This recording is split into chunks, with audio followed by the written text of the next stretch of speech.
Hello students, मैं doctor Rana Taj, associate professor zoology, SRLS government college Kaladera. आपके BSc part 3 के third paper को मैं कवर करती रही हूँ और इसी कड़ी में जो अगला टॉपिक हमने लिया है वो है इकोनॉमिक इम्पोर्टेंस ऑफ हेलमिंथीज या हेलमिंथ प्राणियों का आर्थिक महत्व। प्लेटीहेलमिंथीज व निमेटीहेलमिंथीज संघों के सदस्य हेलमिंथ्स कहलाते हैं। इन्हें चपटेक्रमी एवं गोलक्रमी भी कहते हैं। इनके आर्थिक महत्व का अध्ययन इनके वर्गों के आधार पर विभाजित करके सरलता से किया जा सकता है। जैसे नंबर 1 ट्रिमेटोडियासिस, नंबर 2 निमेटोडियासिस और नंबर 3 सिस्टोडियासिस, जो इनके 3 वर्गों ट्रिमेटोडा, निमेटोडा और सिस्टोडा पे आधारित है। ये मुख्यतः अंतःपरजीवी होते हैं, एंडोपैरासाइट्स होते हैं। इनके द्वारा अनेक रोग होते हैं। कुछ मुख्य हेलमिंथ्स एवं उनके द्वारा उत्पन्न रोगों का हम यहाँ अध्ययन कर रहे हैं।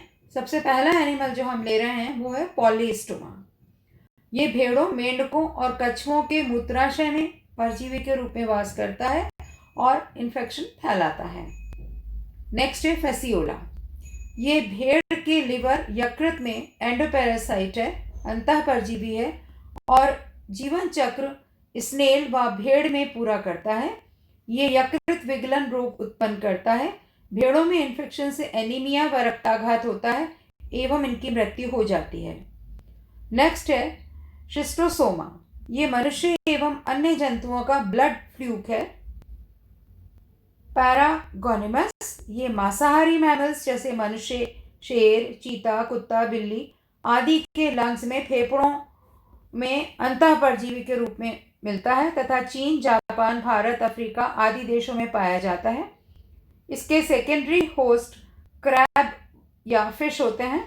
मनुष्य में इसके संक्रमण से ट्यूबरक्लोसिस रोग जो है वो उत्पन्न होता है। फिर है मुनीजिया। ये जुगाली करने वाले जंतुओं जैसे भेड़, बकरी, गाय आदि की आंत में पाया जाता है और सिस्टोडा का सदस्य है तथा रक्त चूसने वाला अंतःपरजीवी है। टीनिया सेचिनाटा। गोमांस पीताकृमि के नाम से हम इसे जानते हैं। गोमांस खाने वालों में इसका संक्रमण होता है और ये टीनियासिस और सिस्टिसर्कोसिस नामक रोग उत्पन्न करता है। अगला एनिमल है टीनिया सोलियम। इसे पॉक टेपवर्म भी कहते हैं। विश्वव्यापी परजीवी है, पूरे विश्व में मिलता है। सामान्य टेपवर्म भी कहते हैं तथा टीनियासिस नामक रोग मनुष्य में उत्पन्न करता है। इसका मध्यस्थ पोषक सुअर है और द्वितीय मनुष्य एवं अन्य घरेलू पशु होते हैं। फिर है डाइफाइलिडियम। कुत्तों का फ्लूक है और कभी कभी बच्चों व बिल्लियों में भी पाया जाता है इसका प्रकोप। एस्केरिस। ये राउंडवर्म के नाम से जाना जाता है और एस्केरियासिस रोग उत्पन्न करता है। वयस्क मनुष्यों में कम किंतु बच्चों में इसका अधिक संक्रमण मिलता है। यह आंत्रशोथ व रक्त स्राव व्याधियां उत्पन्न करता है। इसके प्रभाव से बच्चों में पेट दर्द, उल्टी, चक्कर आना व बुखार जैसे लक्षण प्रकट होते हैं। नेक्स्ट है वाउचीरिया पेनक्रॉफ्टी। फाइलेरियाई क्रमी के नाम से इसे जाना जाता है। भारत, चीन, मलाया, कोरिया, जापान और ब्राज़ील में ये मिलता है। इसका इंटरमीडिएट होस्ट मच्छर होता है।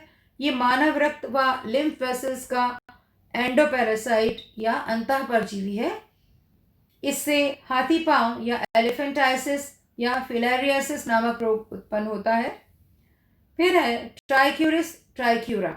सामान्यतः इसको हम विपवर्म कहते हैं।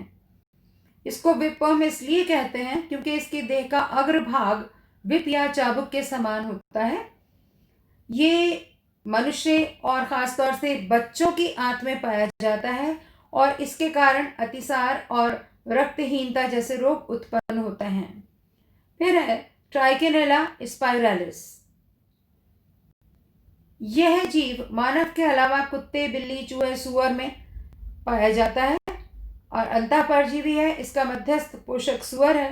ये यूएसए, यूरोप और आर्कटिक क्षेत्र में पाया जाता है। इंटेस्टाइनल एंडोपैरासाइट है।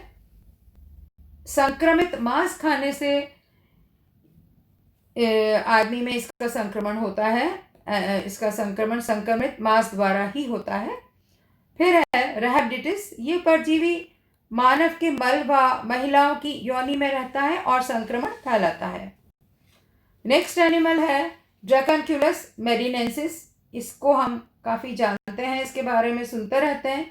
ये नीमेटोड है तथा आम भाषा में गिनी वर्म कहलाता है और ड्रैकनक्यूलियासिस नामक रोग उत्पन्न करता है।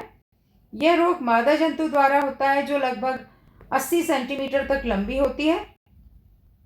भारत, साउथ वेस्ट एशिया तथा अफ्रीका में यह पाया जाता है, जहां तापमान अधिकांशतः 25 से 30 डिग्री के बीच रहता है।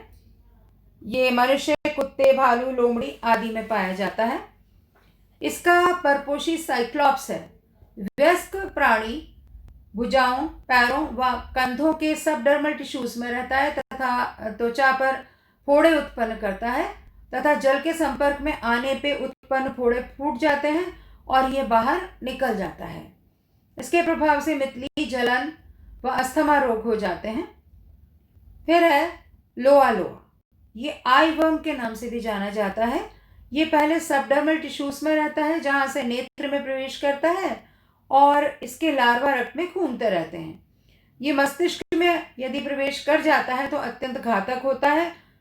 अफ्रीका में पाया जाता है ये। फिर है टोकोकारा कैनस। ये कुत्ते की इंटेस्टाइन का परजीवी है, परंतु लार्वा मिट्टी द्वारा बच्चों की आंत में प्रवेश करके संक्रमित करता है और यकृत में या लिवर में पहुंच के हानि पहुंचाता है। फिर है हिट्रोडेरा। ये फाइटोपैरासाइट नेमेटोड परजीवी है। अगर हम देखें तो केवल नेमेटोड प्राणियों की ही 50 स्पीशीज या प्रजातियां हैं जो मानव को संक्रमित करती हैं। इनमें से 12 प्रजातियां रोगजनक प्रकृति के हैं। इसी कारण इसका आर्थिक एवं चिकित्सकीय महत्व है। हेलमिंथीज मानव व जंतुओं में अनेक रोग, संक्रमण इत्यादि फैलाते हैं।